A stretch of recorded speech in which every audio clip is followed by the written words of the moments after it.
आपको क्या लगता है, आप बेदर हैं, बेघर हैं, बेपर हैं, या दर वाले हैं, घर वाले हैं, पर वाले? पर माने पंख, बेपर बिना पंख के, बेघर बिना घर के, बेदर बिना दरबार के, द्वार के। कोई दरवाज़ा नहीं आपके पास, कहीं जा सकते हैं किसी के यहाँ या नहीं जा सकते हैं।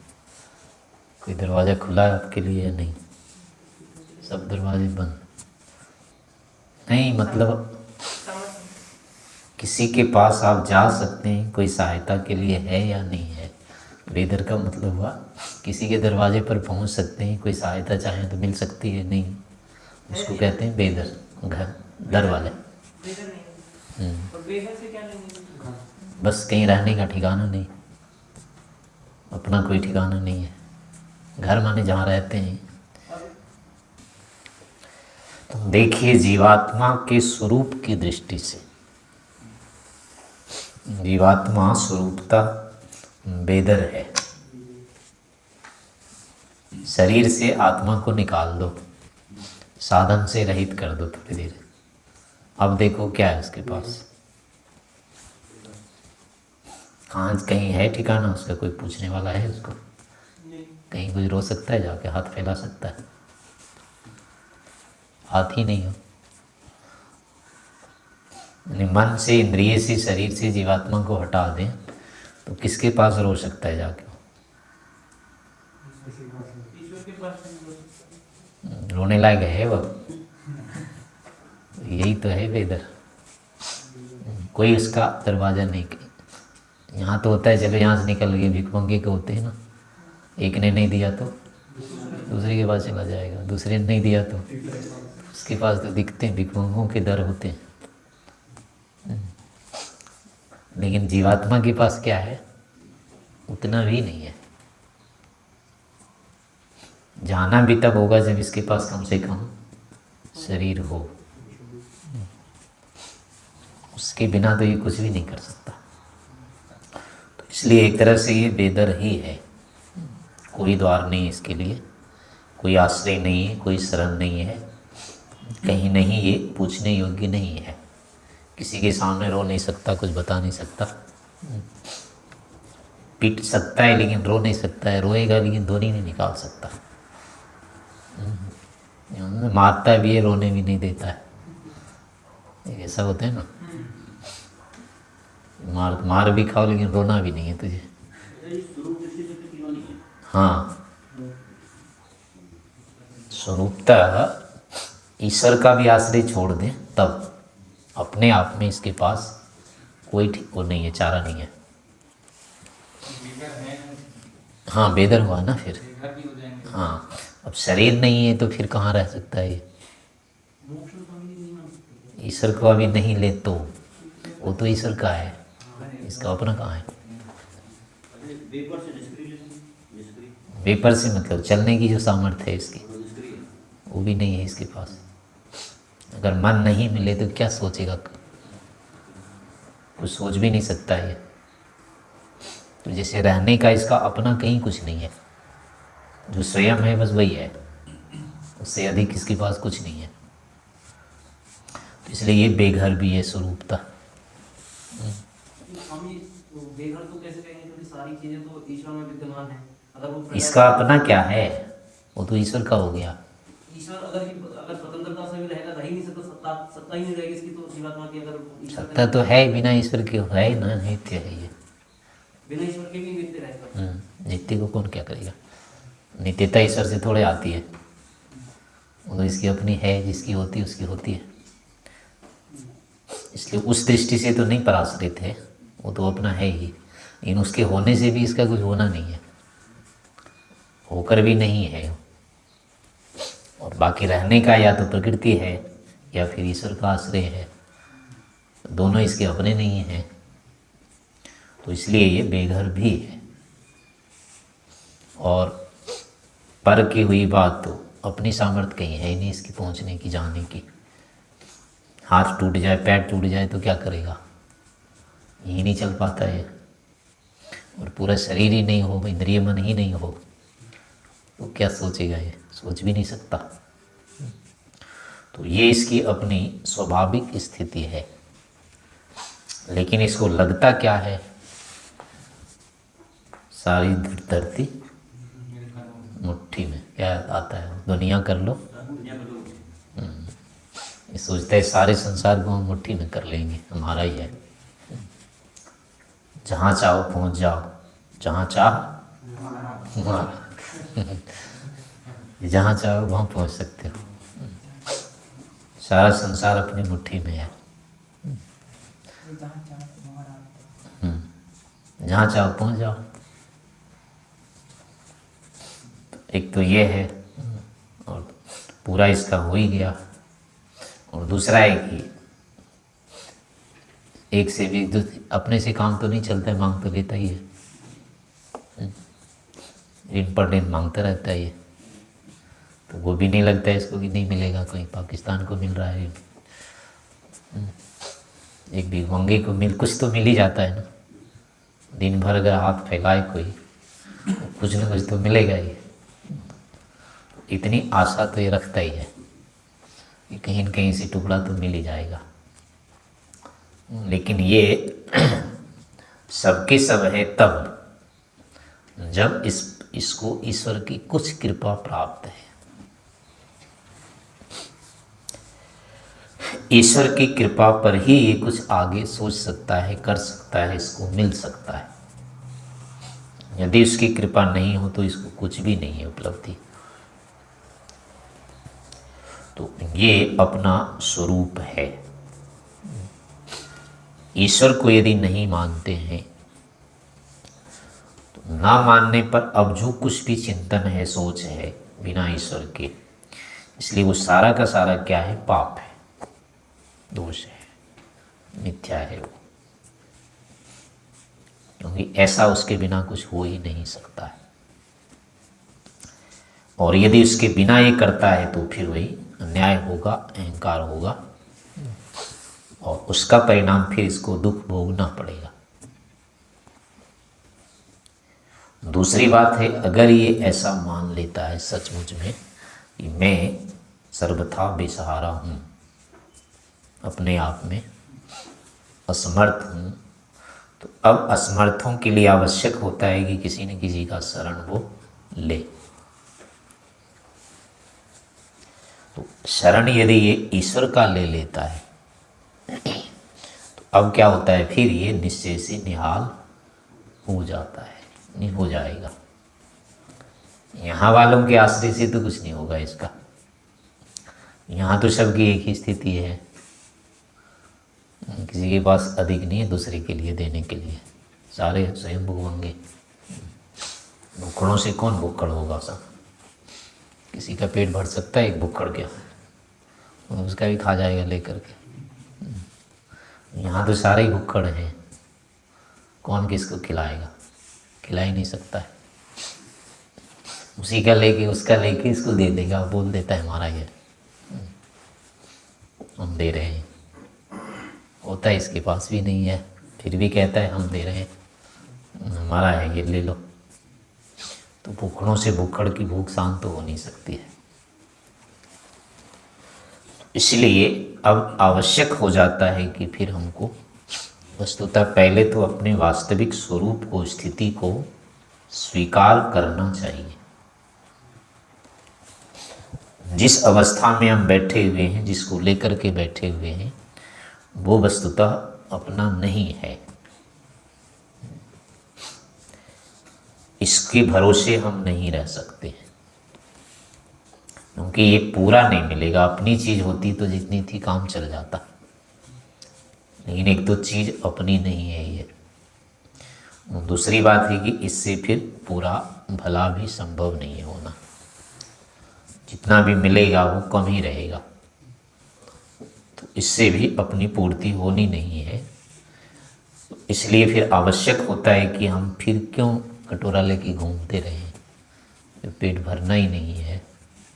तो ज़रूरी नहीं रहता है कटोरा लेके घूमें, तो उससे अच्छा है कि अपना उसके पैर पे गिर जाओ। जो भर दे सकता है बिना कटोरे के, अगर वो देने को तैयार है तो फिर उसमें क्या बाधा है? इस कारण से प्रकृति के आश्रय को, संसार के आश्रय को छोड़ करके ईश्वर के आश्रय को पकड़ने का, ग्रहण करने का प्रयास करना चाहिए। ये वास्तविकता है, तत्वतः स्थिति यही है। इनसे अतिरिक्त जहाँ भी हम सोच रहे हैं, जितना भी सोच रहे हैं, जैसा भी सोच रहे हैं, और उसी आधार पर अगर समाधान करना चाहते हैं तो ऐसा समाधान कभी नहीं होगा। किसी भी क्षेत्र में चाहे हम जितना भी पुरुषार्थ कर लेंगे, लेकिन उतना नहीं पा सकते हैं जितना कि हमको चाहिए। नहीं मिलेगा, इतना कर ही नहीं सकते, और करने से भी फिर वो होगा नहीं जिसलिए हम इसको करना चाहते हैं। दूसरी बात होता है कि जिसका कुछ है ही नहीं कहीं, वो किसी के लिए विश्वसनीय कभी होता नहीं है। जिसका कोई ठिकाना नहीं, उस पर विश्वास करे तो कोई कैसे करेगा, किस आधार पर करेगा? कुछ तो चाहिए ना, प्रमाण चाहिए, आधार तो चाहिए ना विश्वास करने के लिए, क्योंकि बिना आधार के विश्वास होता नहीं है। तो जब आधार ही नहीं है तो विश्वसनीय ये होगा कैसे? और बिना विश्वास के सहायता नहीं मिलती है, सहयोग नहीं मिलता है, और विश्वास के बिना सहयोग कर दिए तो सहयोग का कोई फल नहीं होगा, उसकी सार्थकता नहीं रहती। इसलिए अपात्र को कुछ देना भी नहीं होता है, देने का ही नहीं विधान है, या पात्र को देना ही नहीं चाहिए, पात्र को ही देना होता है।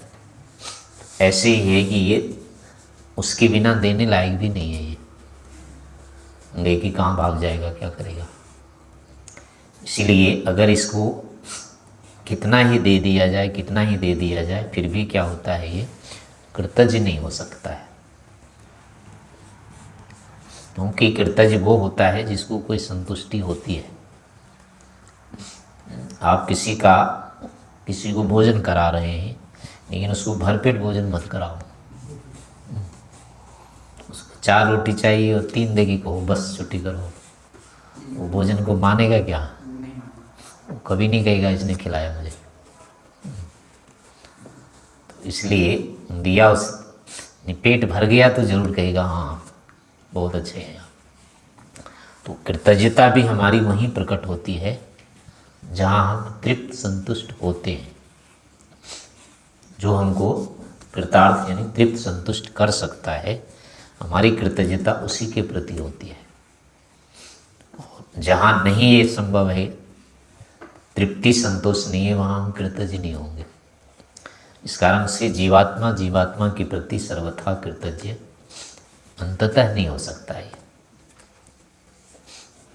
कोई कितना भी दे रहा है इसको, उससे लेता भी रहेगा, लेकिन एक तरफ देखता रहेगा और कोई है कि नहीं।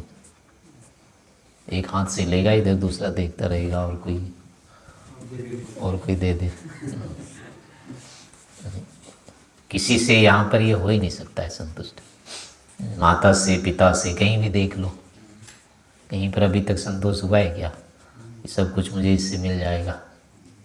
जितना चाह रहे थे किसी एक से मिला है? नहीं मिला, और कभी मिलेगा क्या? जो हमको चाहिए कोई दे सकता है न, कभी किसी से मिलेगा नहीं। इसलिए क्या होगा, स्वभावता होगा, दृष्टि तो दूसरे पर जाएगी। जब तक भोजन पूरा नहीं मिलता है ना, तब तक थाली देखते रहते हैं दूसरे की, दूसरी तरफ ध्यान जाएगा। लेकिन जब भोजन अधिक हो जाएगा तब नहीं जाएगा। जब तक लगता रहता है कम पड़ गया, कहीं कम पड़ जाए, इसको कितना मिला, वस्तुतः वो अपने को देखता है। वो हमारा अभी कम है, वो उधर अभी क्यों गया, ये ले लेगा, ये नहीं होता तो हमको मिलता।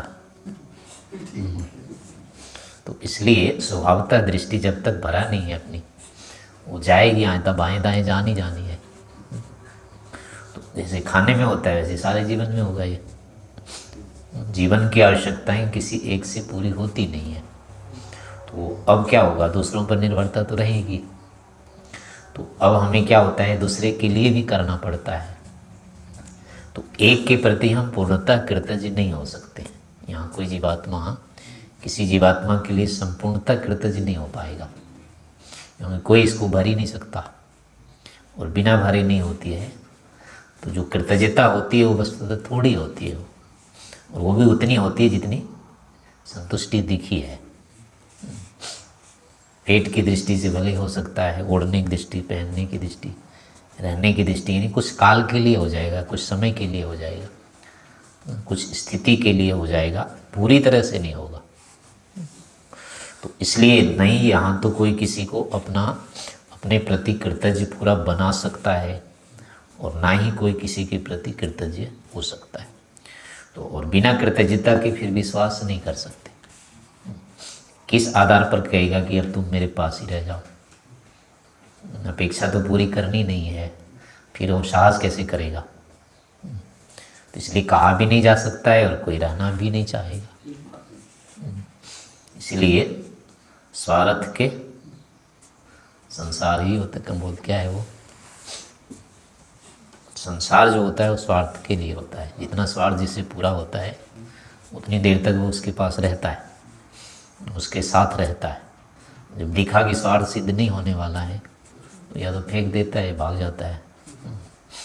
तो इसलिए कोई किसी के प्रति संपूर्ण भरोसा यहाँ कर नहीं सकता, कोई पूरी तरह से भरोसा करने योग्य हो नहीं सकता है, होता नहीं है। माँ बाप बेटे के लिए रोते रहते हैं, बेटा माँ बाप के लिए रोते हैं, भाई भाई में अपना तलवार खींचती है।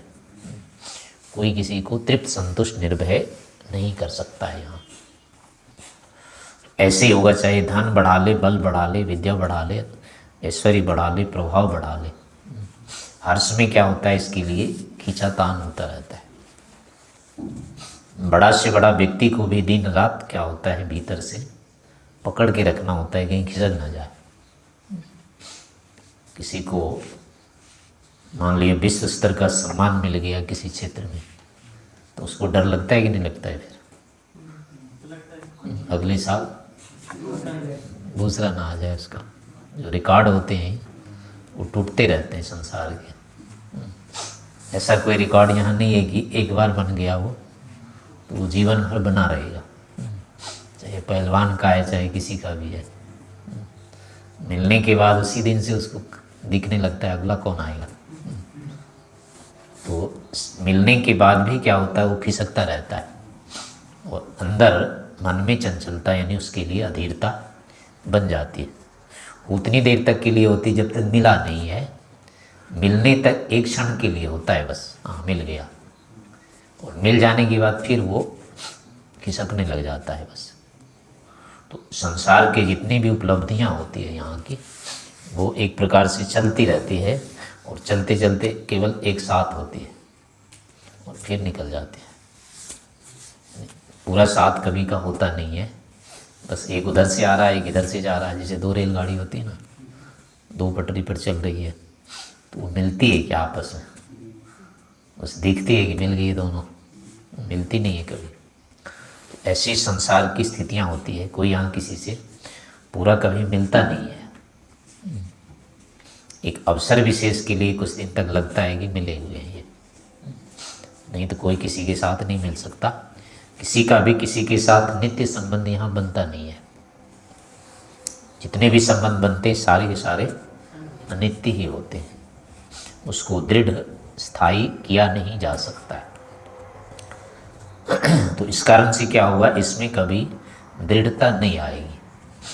मानने को व्यक्ति मान लेगा कि ये सब दिन के लिए अपना हो गया, लेकिन वो मानने तक ही रहेगा, सब दिन के लिए वो होगा नहीं। वैसे भी होता है, कब कौन उठ के चल दे, कब सोचते हैं ना कि सब दिन साथ रहेंगे और किसी की दुर्घटना हो गई, चल दिया ऊपर, ऊपर जाने को कौन रोकेगा किसको। तो ऐसे ही किसी के प्रति कोई हो भी गया पूरी तरह से आश्वस्त कि अब तो चलो मिल गया, तो कुछ ठिकाना नहीं उसको कौन सी रोग आ जाएगा, कौन बीमारी हो जाएगी, कौन परिस्थिति होगी, कौन सी दुर्घटना होगी, क्या कुछ हो जाएगा इसको। तो किसी भी तरह से मतलब कोई भी कारण होते हैं जिससे फिर से व्यक्ति अलग हो सकता है। साथ होकर के भी पृथकता हो जाती है। यहाँ उसके लिए निश्चितता है ही नहीं, कह नहीं सकती कि अब तो अलग नहीं होगा। वो एक आता है नहीं कि मर जाएंगे साथ नहीं छोड़ेंगे, क्या है वो, हाँ, तो मर जाएगा कम से कम, मर के तो छूटेगा ही वो, रहना तो है ही नहीं, अंततः तो है ही, इसमें विभाग हो ही जाएगा। तो इस कारण से संसार की जो कोई भी परिस्थिति है, कोई भी अवसर है, कोई भी साधन है, जिसके ऊपर पूरा पूरा विश्वास नहीं किया जा सकता है कि अब तो ये ऐसा ही अनुकूल ही रह जाएगा। प्रतिकूलता सभी के अंदर होती है, इसीलिए कोई यहाँ पूर्णतः विश्वसनीय नहीं होता है।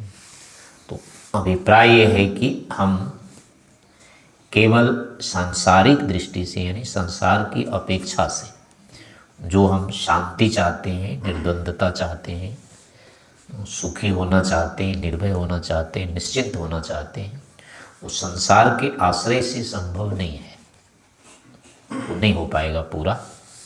फिर भी यहाँ अगर कुछ दिखता है, कुछ काल के लिए किसी को मिल गया, निश्चिंत हो गया, बेटे हो गए, बेटी हो गए, विद्यार्थी शिष्य मिल गया, साथी मिल गया, सहयोगी मिल गया, तो लगता है कि अब तो काम चल जाएगा। लेकिन वो भी, उसमें भी ईश्वर की कृपा है।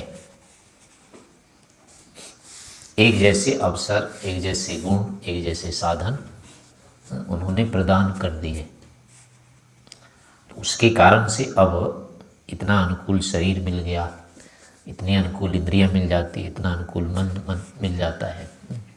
तो ये शरीर है, इंद्रियां हैं, ये सब साधन अगर मिल जाते हैं तो इस संसार को हम कुछ देख लेते हैं, इसके स्वरूप को हम जान लेते हैं, एक दूसरे की भावनाओं से यानी आत्मा से भी संबंध जुड़ जाते हैं। हाँ, जिसे देख रहे हैं किसी को, तो किस आधार पर, आँख अगर नहीं होती तो कैसे मिलते, परस्पर आत्माओं से जो संबंध हो रहा है यहाँ किसी भी रूप में, वो सारे के सारे कौन से निमित्त हैं? ये प्राकृतिक निमित्त ही है ना, सभी ईश्वर प्रदत्त हैं ये।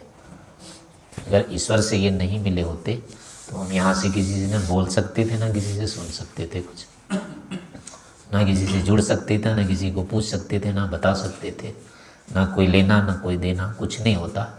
सारे के सारे इन साधन पूर्वक ही होते हैं, और ये सभी साधन क्या हैं? फिर ईश्वर प्रदत्त हैं। इसलिए अगर कुछ यहाँ थोड़ी मोड़ी अनुकूलता दिख भी रही है, दिख भी जाती है, तो उसमें भी ईश्वर के कारण से, उसका भी आधार ईश्वर है। ईश्वर ने हमको ऐसी परिस्थितियाँ बना करके दे दी हैं जिससे कि कुछ हमको मिल जाता है। तो इसीलिए हमको अब पूरी तरह से निश्चिंत, निर्भय, निर्द्वंद होने के लिए अब ये है कि जिसकी कृपा से थोड़ी मिलती है, पूरी की पूरी चाहिए, तो उसी की पूरी कृपा हमें प्राप्त कर लेनी चाहिए। उसको यदि हम प्राप्त कर लेते हैं तो जो चाह रहे हैं वो सब मिल जाएगा, जो यहाँ नहीं हो रहा है वो सब हो जाएगा। तो इस रूप में संसार को अंतिम नहीं मान करके, सब कुछ इसी को नहीं मान करके, जो इसका आधार है, जो इसका भी कारण है, उसको जानने पाने का प्रयास करते रहना चाहिए।